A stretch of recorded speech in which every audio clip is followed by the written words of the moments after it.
On November 14th, 2012, outgoing Congressman Ron Paul gave not just one of the most powerful speeches of his career, defending liberty, but one of the most powerful speeches I have ever seen or read, not just in U.S. history, but in world history.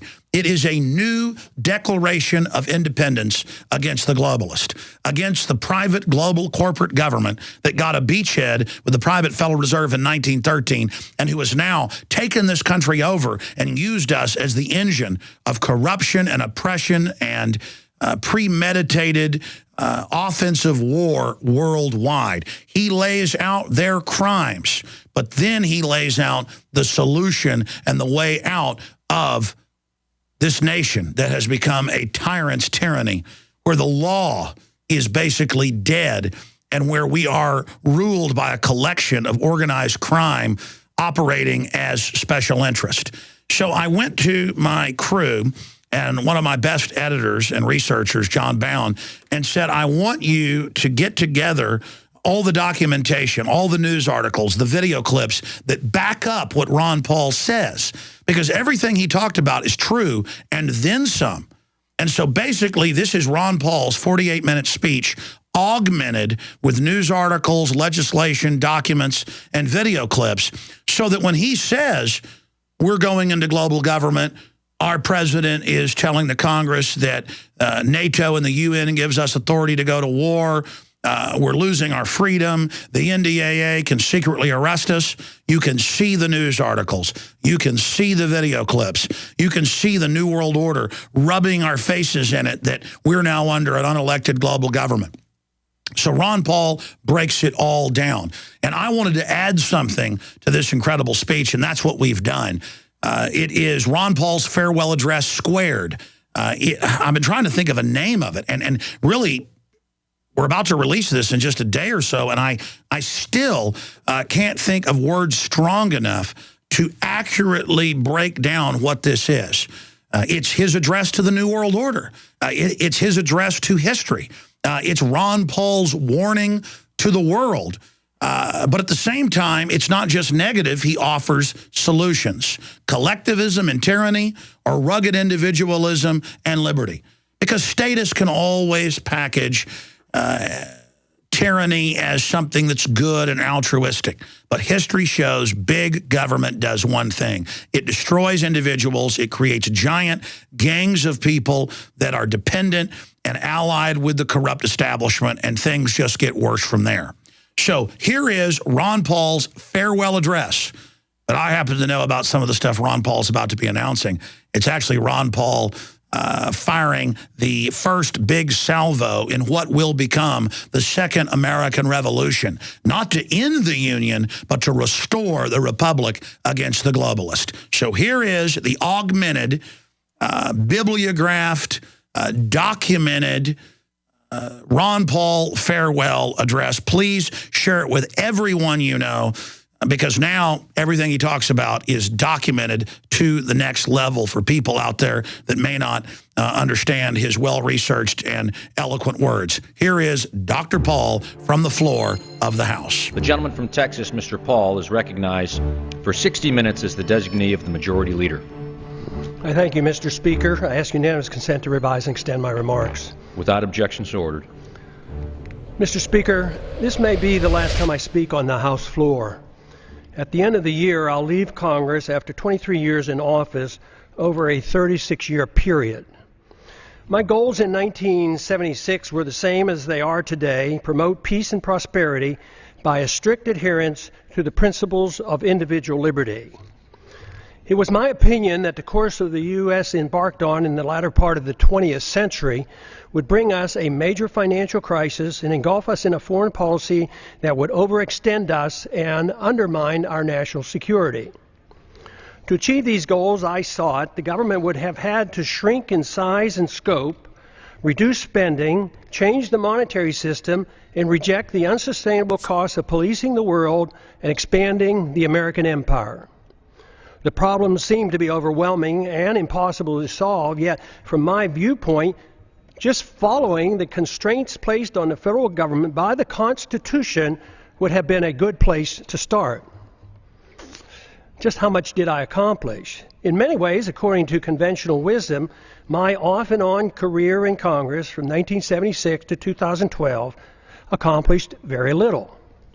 No name legislation, no name federal buildings or highways, thank goodness. In spite of my efforts, the government has grown exponentially, taxes remain excessive, and the prolific increase of incomprehensible regulations continues. Wars are constant and pursued without congressional declaration. Deficits rise to the sky. Poverty is rampant, and dependency on the federal government is now worse than any time in our history. All this with minimal concerns for the deficits and unfunded liabilities that common sense tells us cannot go on much longer. A grand but never mentioned bipartisan agreement allows for the well-kept secret that keeps the spending going. The American economy was falling off the cliff in the fall of '08 and the first months of his administration. And he put in place the most creative, the most forceful set of economic measures we have ever done as a country. And because of that, we prevented a second Great Depression, and the economy has now been growing for more than a year and a half. More than 2 million jobs in the private sector since job creation started again. Faster job creation than the last two recoveries. One side doesn't give up 1 penny on military spending. The other side doesn't give up 1 penny on welfare spending. While both sides support the bailouts and the subsidies for the banking and the corporate elite. And the spending continues as the economy weakens and the downward spiral continues. As the government continues fiddling around, our liberties and our wealth burn in the flames of a foreign policy that makes us less safe. The major stumbling block to real change in Washington is the total resistance to admitting that the country is broke. This has made compromising just to agree to increase spending inevitable, since neither side has any intention on cutting spending. The country and the Congress will remain divisive since there's no loot left to divvy up. Aren't we all just living and dying for what the central banks do? To answer your question, we are absolutely slaves to central banks, and we'd love to be slaves of the economy, but the economic numbers continue to do nothing but trend. Is this global governance at last? Is it one world, the central bankers in charge? Without this recognition, the spenders in Washington will continue to march toward a fiscal cliff much bigger than the one anticipated this coming January. I've thought a lot about why those of us who believe in liberty as a solution have done so poorly in convincing others of its benefits. If liberty is what we claim it is, the principle that protects all personal, social, and economic decisions necessary for maximum prosperity and the best chance for peace, it should be an easy sell. Yet history has shown that the masses have been quite receptive to the promises of authoritarians, which are rarely, if ever, fulfilled. Should we have authoritarianism or liberty? If authoritarianism leads to poverty and war and less freedom for all individuals and is controlled by rich special interests, the people should be begging for liberty. There certainly was a strong enough sentiment for more freedom at the time of our founding that motivated those who were willing to fight in the revolution against the powerful British government. During my time in Congress, the appetite for liberty has been quite weak. The understanding of its significance negligible. Yet the good news is that compared to 1976, when I first came to Congress, the desire for more freedom and less government in 2012 is much greater and growing, especially in grassroots America. Tens of thousands of teenagers and college-age students are, with great enthusiasm, welcoming the message of liberty. I have a few thoughts as to why the people of a country like ours, once the freest and most prosperous, allowed the conditions to deteriorate to the degree that they have. Freedom, private property, and enforceable voluntary contracts generate wealth. In our early history, we were very much aware of this. But in the early part of the 20th century, our politicians promoted the notion that the tax and monetary system had to change. If we were to involve ourselves in excessive domestic and military spending, that is why Congress gave us the Federal Reserve and the income tax. The majority of Americans and many government officials agreed that sacrificing some liberty was necessary to carry out what some claim to be progressive ideas. This is public property? No, it's not actually. You can't cooperate, you need to leave. Pure democracy became acceptable. They failed to recognize that what they were doing was exactly opposite of what the colonists were seeking when they broke away from the British. Some complain that my arguments make no sense, since great wealth and the standard of living improved for many Americans over the last 100 years, even with these new policies. But the damage to the market economy and the currency has been insidious and steady. It took a long time to consume our wealth, destroy the currency, and undermine productivity, and get our financial obligations to a point of no return. Confidence sometimes lasts longer than deserved. Most of our wealth today depends on debt. The wealth that we enjoyed and seemed to be endless allowed concern for the principle of a free society to be neglected. As long as most people believed the material abundance would last forever, worrying about protecting a competitive, productive economy and individual liberty seemed unnecessary.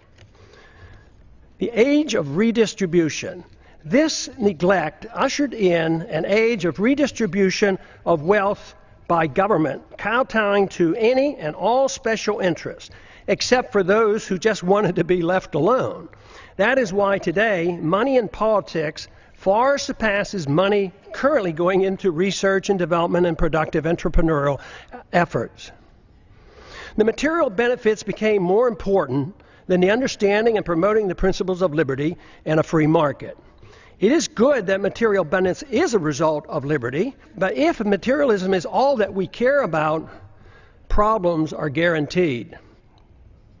The crisis arrived because the illusion that wealth and prosperity would last forever has ended.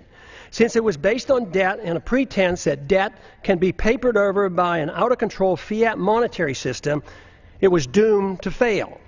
We have ended up with a system that doesn't produce enough even to finance the debt, and no fundamental understanding of why a free society is crucial to reversing these trends.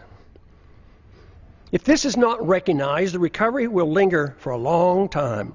Bigger government, more spending, more debt, more poverty for the middle class, and a more intense scramble by the elite special interests will continue. We need an intellectual awakening. Without an intellectual awakening, the turning point will be driven by economic law. A dollar crisis will bring the current out-of-control system to its knees. If it's not accepted that big government, fiat money, ignoring liberty, central economic planning, welfarism, and warfarism caused our crisis, we can expect a continuous and dangerous march toward corporatism and even fascism, with even more loss of our liberties. Prosperity for a large middle class, though, will become an abstract dream. This continuous move is no different than what we have seen in how our financial crisis of 2008 was handled. Congress first directed, with bipartisan support, bailouts for the wealthy. Then it was the Federal Reserve with its endless quantitative easing. If at first it doesn't succeed, try again. QE1, QE2, QE3, and with no results, we try QE indefinitely. That is, until it too fails. There is a cost to all of this, and let me assure you, delaying the payment is no longer an option. The rules of the market will extract its pound of flesh, and it won't be pretty. The current crisis elicits a lot of pessimism, and the pessimism adds to less confidence in the future. The two feed on themselves, making our situation worse. If the underlying cause of the crisis is not understood, we cannot solve our problems. The issue of warfare and welfare, deficits, inflationism and corporatism, bailouts and authoritarianism cannot be ignored. By only expanding these policies, we cannot expect good results. Everyone claims support for freedom, but too often it's for one's own freedoms and not for others. Too many believe that there must be limits on freedom. They argue that freedom must be directed and managed to achieve fairness and equality, thus making it acceptable to curtail through force certain liberties. Some decide what and whose freedoms to be limited. These are the politicians whose goal in life is power. Their success depends on gaining support from special interests. We don't need more isms. The great news is the answer is not to be found in more isms. The answers are to be found in more liberty, which costs so much less. Under these circumstances, spending goes down, wealth production goes up, and the quality of life improves. Just this recognition, especially if we move in this direction, increases optimism, which in itself is beneficial. The follow-through with sound policies are required, which must be understood and supported by the people. But there is good evidence that the generation coming of age at the present time is supportive of moving in the direction of more liberty and self-reliance. The more this change in direction and the solutions become known, the quicker will be our return to optimism. Our job for those of us who believe that a different system than the one that we had for the last 100 years has driven us to this unsustainable crisis is to be more convincing that there is a wonderful, uncomplicated, and moral system that provides the answers. We had a taste of it in our early history. We need not give up on the notion of advancing this cause. It worked, but we allowed our leaders to concentrate on the material abundance that freedom generates while ignoring freedom itself. Now we have neither, but the door is open out of necessity for an answer. The answer available is based on the Constitution, individual liberty, and prohibiting the use of government force to provide privileges and benefits to all special interests. After over 100 years, we face a society quite different from the one that was intended by the founders. In many ways, their efforts to protect future generations with the Constitution from this danger has failed. Skeptics at the time of the Constitution, was written in 1787, warned us of today's possible outcome. The insidious nature of the erosion of our liberties and the reassurance our great abundance gave us allowed the process to evolve into a dangerous period in which we now live. Dependency on government largesse. Today, we face a dependency on government largesse for almost every need. Our liberties are restricted and government operates outside the rule of law, protecting and rewarding those who buy or coerce government into satisfying their demands. Here are a few examples. Undeclared wars are commonplace. Today, in his press conference, the president made clear that he believes the law does allow him to make this commitment on his own. Listen to this for a moment, if you would. I'm not a Supreme Court justice, so I'm not going to put my constitutional law professor hat on here. Do I think that our actions in any way violate the War Powers Resolution? The answer is no. So I don't even have to get to the constitutional question. Simply, sir, what's your reaction? That's a horrible statement. Welfare for the rich and poor is considered an entitlement. The economy is overregulated, overtaxed, and grossly distorted by a deeply flawed monetary system.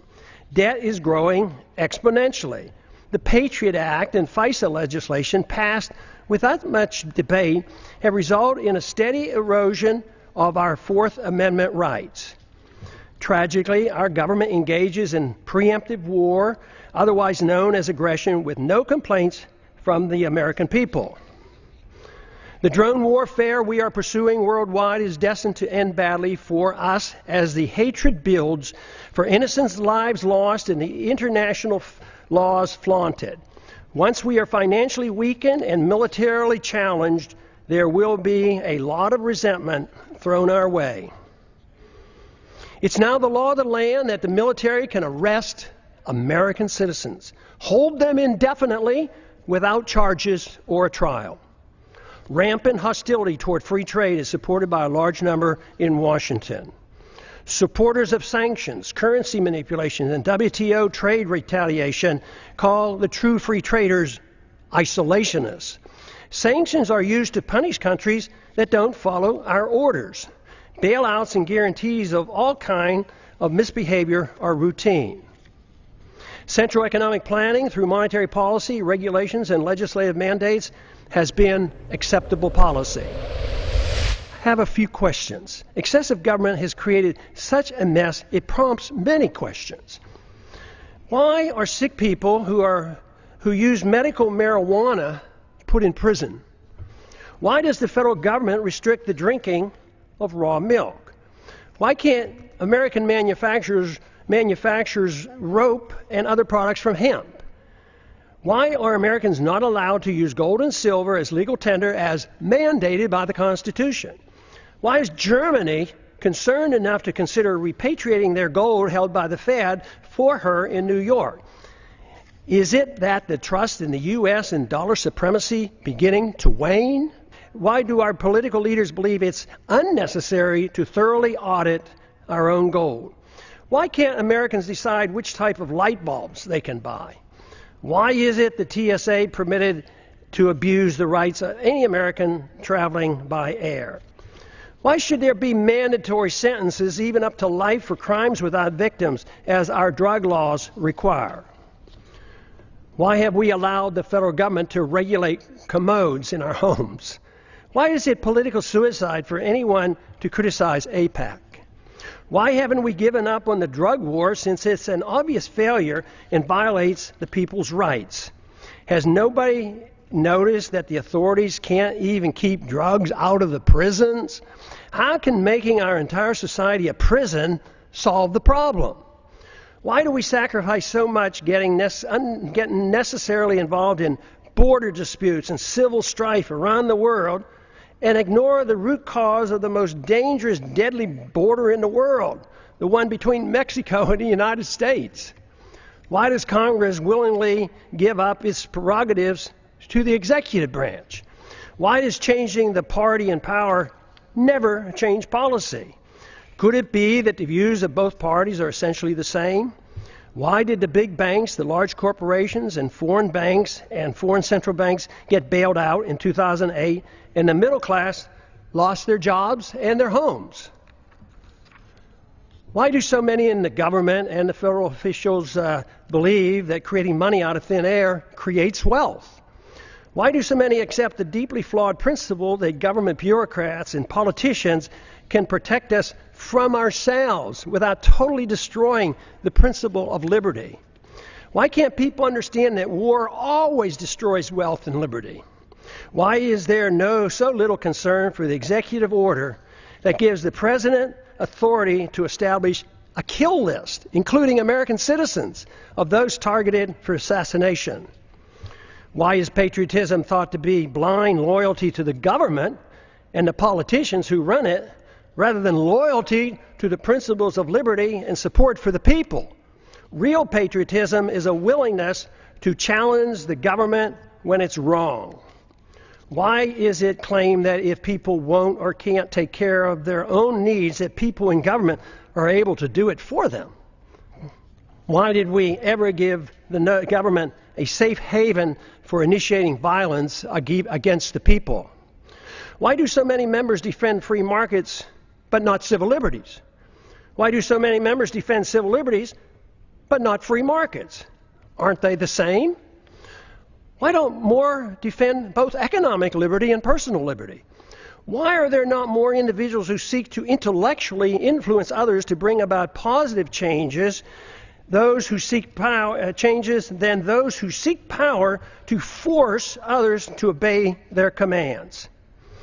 Why does the use of religion to support a social gospel and preemptive wars, both of which require authoritarians to use violence or the threat of violence, go unchallenged?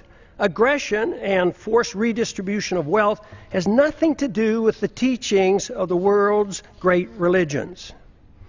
Why do we allow the government and the Federal Reserve to disseminate false information dealing with both economic and foreign policy? Why is democracy held in such high esteem when it's the enemy when it's the enemy of the minority and makes all rights relative to the dictates of the majority. Why should anyone be surprised that Congress has no credibility since there's such a disconnect between what politicians say and what they do? Is there any explanation for all the deception, the unhappiness, the fear of the future, the loss of confidence in our leaders, the distrust and the anger and frustration? Yes, there is. And there's a way to reverse these attitudes. The negative perceptions are logical and a consequence of bad policies bringing about our problems. Identification of the problems and recognizing the cause allow the proper changes to come easily. We should have more trust in ourselves, less in the government. Too many people have far too long placed too much confidence and trust in government and not enough in themselves. Fortunately, many are now becoming aware of the seriousness of the gross mistakes of the past several decades. The blame is shared by both political parties. Many Americans now are demanding to hear the plain truth of things and want the demagoguing to stop. Without this first step, solutions are impossible. Seeking the truth and finding the answers in liberty and self-reliance promotes the optimism necessary for restoring prosperity. The task is not that difficult if politics doesn't get in the way. We have allowed ourselves to get into such a mess for various reasons. Politicians deceive themselves as to how wealth is produced. Excessive confidence is placed in the judgment of politicians and bureaucrats. This replaces the confidence in a free society. Too many in high places of authority became convinced that only they, armed with arbitrary government power, can bring about fairness while facilitating wealth production. This always proves to be a utopian dream and destroys wealth and liberty. It impoverishes the people and rewards the special interests who end up controlling both parties. It's no surprise that much of what goes on in Washington is driven by aggressive partisanship and power seeking, with philosophic differences being minor. Economic ignorance is commonplace. Keynesianism continues to thrive, although today it is facing healthy, enthusiastic rebuttals. Believers in military Keynesianism and domestic Keynesianism continue to desperately promote their failed policy as the economy languishes in a deep slumber. Supporters of all government edicts use humanitarian arguments to justify them. Humanitarian arguments are always used to justify government mandates related to the economy, monetary policy, foreign policy, and personal liberty. This is on purpose to make it more difficult to challenge.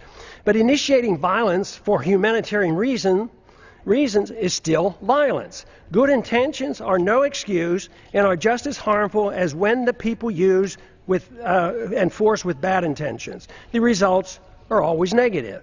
The immoral use of force is the source of man's political problems.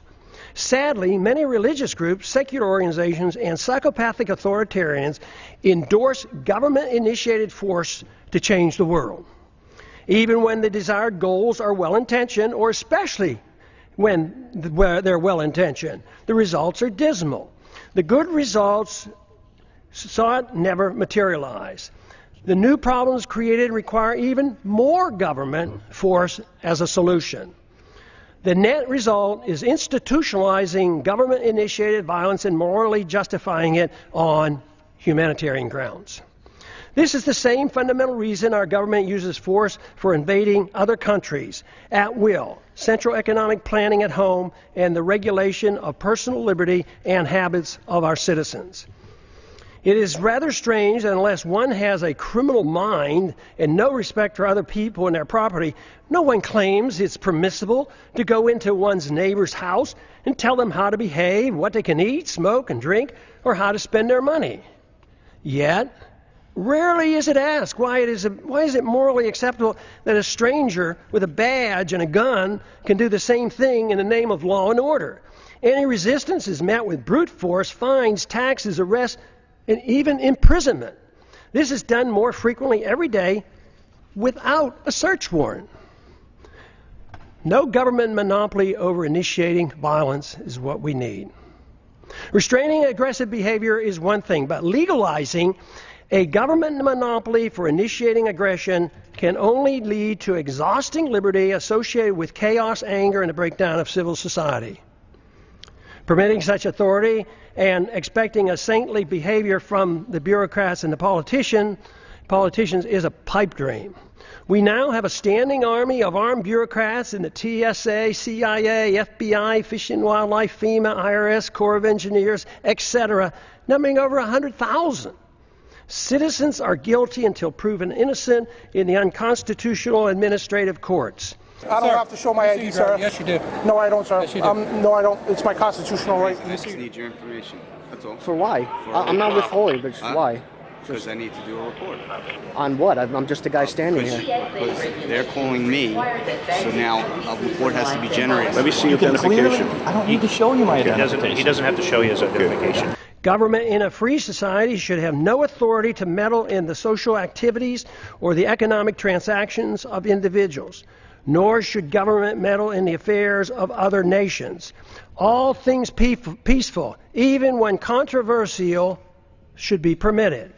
We must reject the notion of prior restraint in economic activity, just as we do in the area of free speech and religious liberty. But even in these areas, government is starting to use a backdoor approach of political correctness to regulate speech, a very dangerous trend. Since 9/11, monitoring speech on the internet is now a problem since warrants are no longer required.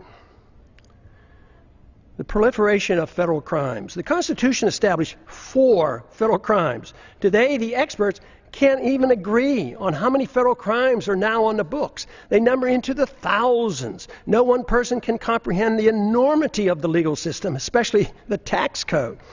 Due to the ill-advised drug wars and the endless federal expansion of the criminal code, we have over 6 million people under correctional suspension, more than the Soviets ever had and more than any other nation today, including China. I don't understand the complacency of the Congress and the willingness to continue their obsession with passing more federal laws. Mandatory sentencing laws associated with drug laws have compounded our prison problems. The Federal Register is now 75,000 pages long, and the tax code 72,000 pages, and expands every year. When will the people start shouting, enough is enough, and demand Congress to cease and desist? What we should be doing is achieving liberty. Liberty can only be achieved when government is denied the aggressive use of force. If one seeks liberty, a precise type of government is needed. To achieve it, more than lip service is required. There are 2 choices available. 1, a government designed to protect liberty is a natural right as its sole objective. The people are expected to care for themselves and reject the use of any force for interfering with another person's liberty. Government is given a strictly limited authority to enforce contracts, property ownerships, settles disputes, and defend against foreign aggression. Number 2, a government that pretends to protect liberty but is granted power to arbitrarily use force over the people and foreign nations. Though the grant of power many times is meant to be small and limited, it inevitably metastasizes into an omnipotent political cancer. This is the problem for which the world has suffered throughout the ages. Though meant to be limited, it nevertheless is a 100% sacrifice of the principle that would-be tyrants find irresistible. It is used vigorously, though incrementally and insidiously. Granting power to government officials always proves the adage that power corrupts. Once government gets a limited concession for the use of force to mold people's habits and plan the economy, it causes a steady erosion and a steady move toward tyrannical government. Only a revolutionary spirit can reverse the process and deny the government this arbitrary use of aggression. There is no in-between. Sacrificing a little liberty for imaginary safety always ends badly. Today's mess is a result of Americans accepting option number 2, even though the founders attempted to give us option number 1. The results are not good. As our liberties have been eroded, our wealth has been consumed.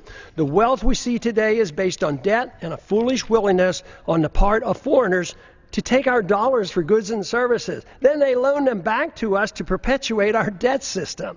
It's amazing that it has worked for this long, but the impasse in Washington in solving our problems indicate that many are starting to understand the seriousness of this worldwide debt crisis and the dangers we face. The longer this process continues, the harsher the outcome will be. The financial crisis is actually a moral crisis. Many are acknowledging that a financial crisis looms, but few understand it's in reality a moral crisis. It's the moral crisis that has allowed our liberties to be undermined and permits the exponential growth of illegal government power. Without a clear understanding of the nature of the crisis, it will be difficult to prevent a steady march toward tyranny and the poverty that will accompany it. Ultimately, the people have to decide which form of government they want. Option number 1 or option number 2. There is no other choice. Claiming there is a choice of a little tyranny is like describing pregnancy as a touch of pregnancy. It is a myth to believe that a mixture of free markets and government central economic planning is a worthy compromise. What we see today is a result of that type of thinking, and the results speak for themselves. A culture of violence. Americans now suffer from a culture of violence. It is easy to reject the initiation of violence against one's neighbor, but it's ironic that the people arbitrarily and freely anoint government officials with monopoly power to initiate violence against the American people, practically at will. Because it's the government that initiates force, most people accept it as being legitimate. Those who exert the force have no sense of guilt. It is believed by too many, that governments are morally justified in initiating violence supposedly to do good. They incorrectly believe that this authority has come from the consent of the people. The minority, or victims of government violence, never consented to suffer the abuse of government mandates, even when dictated by the majority. Victims of TSA excesses never consented to this abuse. This attitude has given us a policy of initiating war to do good as well. It is claimed that war to prevent war for noble purposes is justified. This is similar to what we were once told that, quote, destroying a village to save a village, close quote, was justified. It was said by a U.S. Secretary of State that the loss of 500,000 Iraqis, mostly children, in the 1990s as a result of American bombs and sanctions was worth it to achieve the good we brought to the people of Iraq. And look at the mess that Iraq is in today.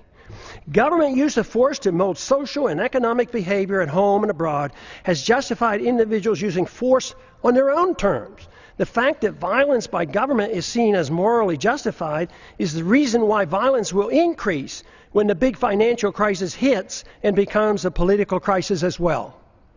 First, we recognize that individuals shouldn't initiate violence. Then we give the authority to the government. Eventually, the immoral use of government violence, when things go badly, will be used to justify an individual's right to do the same thing. Neither the government nor individuals have the moral right to initiate violence against another, yet we are moving toward the day when both will claim this authority. If this cycle is not reversed, society will break down. When needs are pressing and conditions deteriorate and rights become relative to the demands and the whims of the majority, it's then not a great leap for individuals to take it upon themselves to use violence to get what they claim is theirs. It's not right! It's not right! It's not right what y'all doing!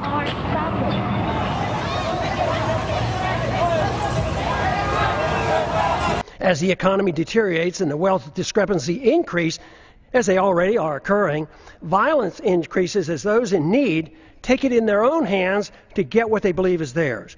They will not wait for a government rescue program.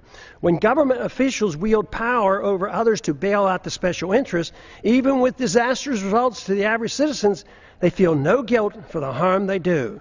Those who take us into undeclared wars, with many casualties resulting, never lose sleep over the deaths and the destruction their bad decisions caused. They are convinced that what they do is morally justified, and the fact that many suffered just can't be helped. The truth is that Wall Street regulates the Congress. They have untold, unlimited amounts of money which they use, by the way, to get the deregulation. When the street criminals do the same thing, they too have no remorse, believing that they are only taking what is rightfully theirs. All moral standards become relative, whether it's bailouts, privileges, government subsidies, or benefits for some from inflating a currency. It's all part of a process justified by a philosophy of forced redistribution of wealth. Violence or a threat of such is the instrument required, and unfortunately is of little concern of most members of Congress. Some argue it's only a matter of fairness, that those in need are cared for. There are two problems with this. First, the principle is used to provide a greater amount of benefits to the rich than to the poor. Second, no one seems to be concerned about whether or not it's fair to those who end up paying for all the benefits. The costs are usually placed on the backs of the middle class and are hidden from the public eye. Too many people believe government handouts are free, like printing money out of thin air and there's no cost. That deception is coming to an end. The bills are coming due, and that's what the economic slowdown is all about. Sadly, we have become accustomed to living with the illegitimate use of force by government. It is the tool for telling the people how to live, what to eat and drink, what to read, and how to spend their money. To develop a truly free society, the issue of initiating force must be understood and rejected. Granting to government even a small amount of force is a dangerous concession. Limiting government excesses versus a virtuous moral people. Our Constitution, which was intended to limit government power and abuse, has failed. The founders warned that a free society depends on a virtuous and moral people. The current crisis reflects that their concerns were justified. Many politicians and pundits are aware of the problems we face, but spend all their time in trying to reform government. The sad part is that the suggested reforms almost always leads to less freedom, and the importance of a virtuous and moral people is either ignored or not understood. The new reforms serve only to further undermine liberty. The compounding effect has given us the steady erosion of liberty and the massive expansion of debt. The real question is, if it is liberty we seek, should most of the emphasis be placed on government, reform, or trying to understand what a virtuous and moral people means and how to promote it? The Constitution has not prevented the people from demanding handouts for both rich and poor in their efforts to reform the government, while ignoring the principles of a free society. All branches of our government today are controlled by individuals who use their power to undermine liberty and enhance the welfare warfare state, and frequently their own wealth and power. If the people are unhappy with the government performance, it must be recognized that government is merely a reflection of an immoral society that rejected a moral government of constitutional limits on power and love of freedom. If this is the problem, all the tinkering with thousands of pages of new laws and regulations will do nothing to solve the problem.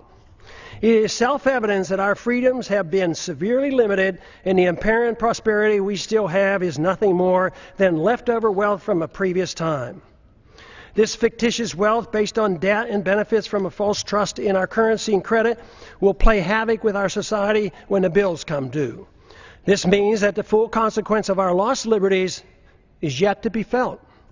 But that illusion is now ending. Reversing a downward spiral depends on accepting a new approach.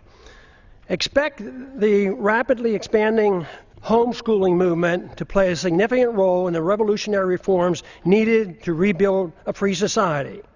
with constitutional protections. We cannot expect a federal government-controlled school system to provide the intellectual ammunition to combat the dangerous growth of government that threatens our liberties. The Internet will provide the alternative to the government media complex that controls the news and most political propaganda. This is why it's essential that the Internet remains free of government regulation. Many of our religious institutions and secular organizations support greater dependency on the state by supporting war, welfare, and corporatism, and ignore the need for a virtuous people. I never believed that the world or our country could be made more free by politicians if the people had no desire for freedom. Under the current circumstances, the most we can hope to achieve in the political process is to use it as a podium to reach the people, to alert them of the nature of the crisis and the importance of their need to assume responsibility for themselves. If it is liberty that they truly seek, without this, a constitutionally protected free society is impossible.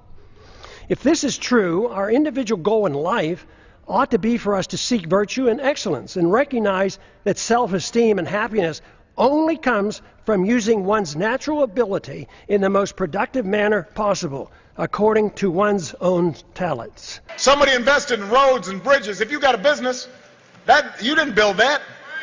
Somebody else made that happen. Productivity and creativity are the true source of personal satisfaction. Freedom and not dependency provides the environment needed to achieve these goals. Government cannot do this for us. It only gets in the way. When the government gets involved, the goal becomes a bailout or a subsidy, and these cannot provide a sense of personal achievement.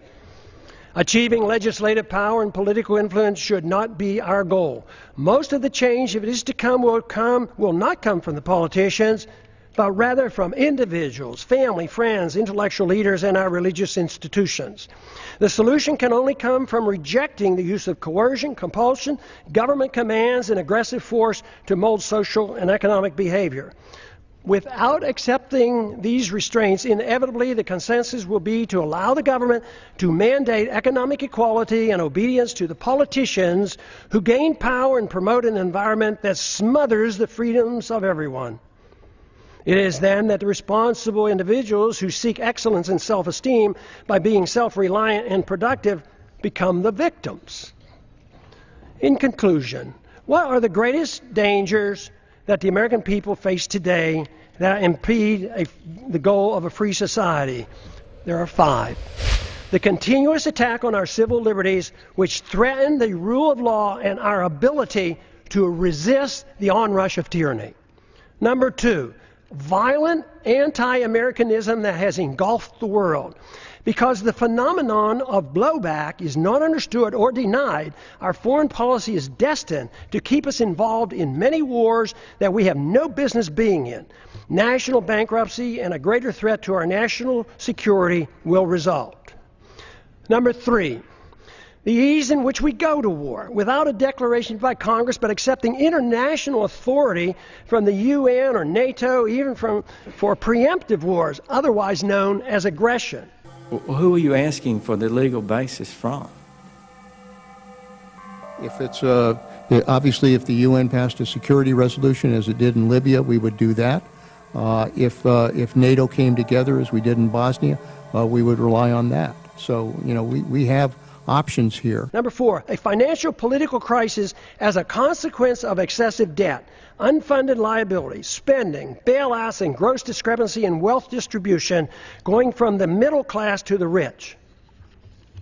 The danger of central economic planning by the Federal Reserve must be understood. World government taking over local and U.S. sovereignty by getting involved in the issues of war, welfare, trade, banking, a world currency, taxes, property, ownership, and private ownership of guns must be addressed. Happily, there's an answer for these very dangerous trends.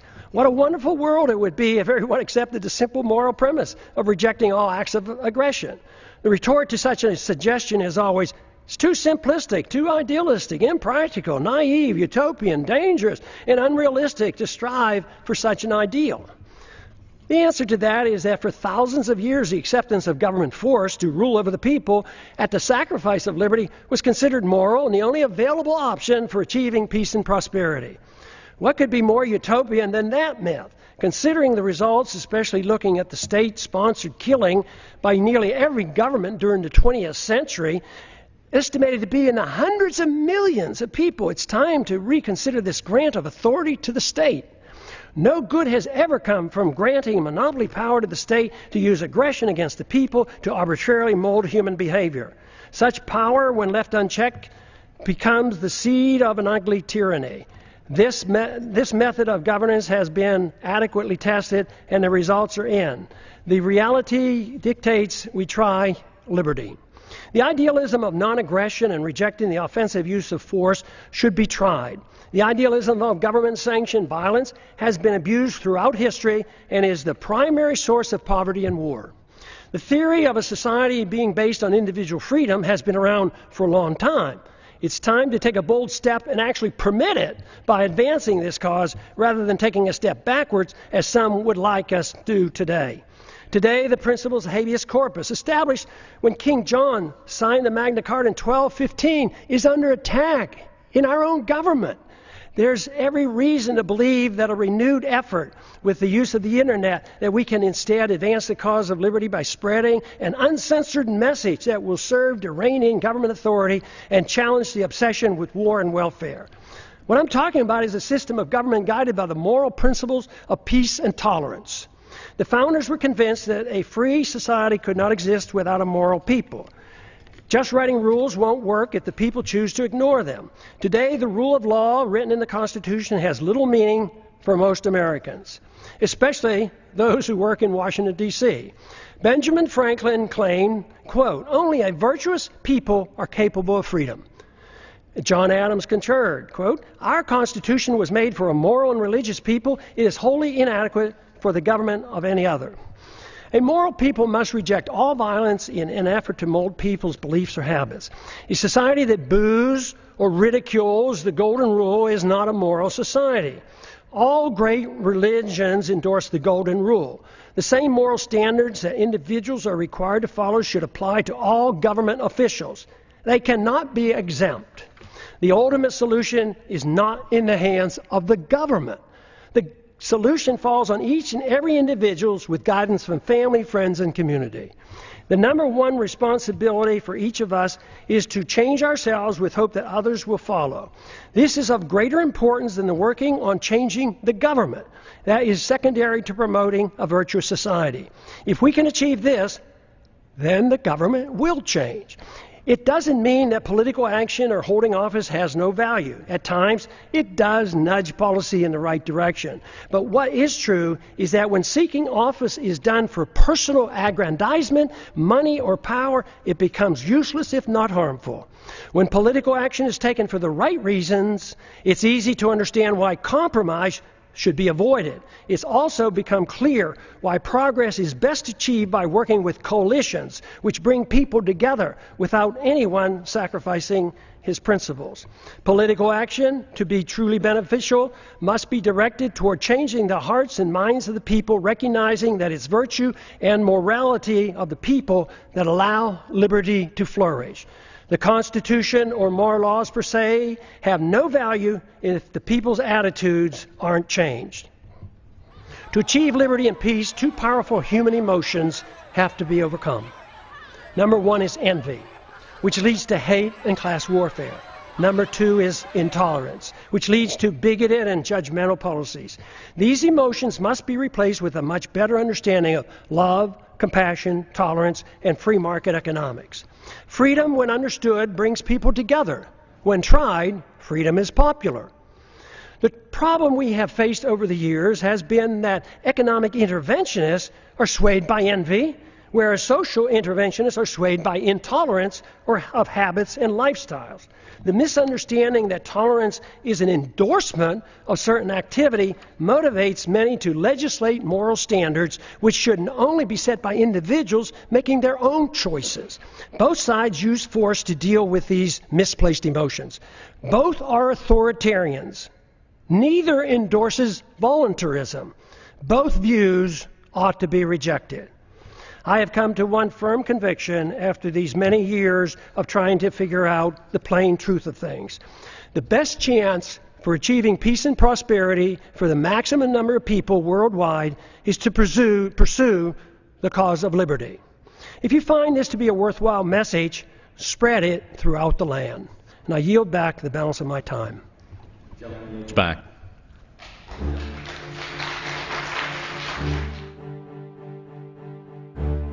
And never forget, if you are watching this transmission, you are the hope. You are the answer. You are the resistance.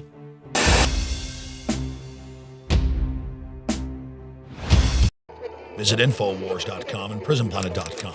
When you're on the site, you can also tune in 24 hours a day to my daily radio broadcast. There's also a free iPhone app to listen to the syndicated radio show when and where you want.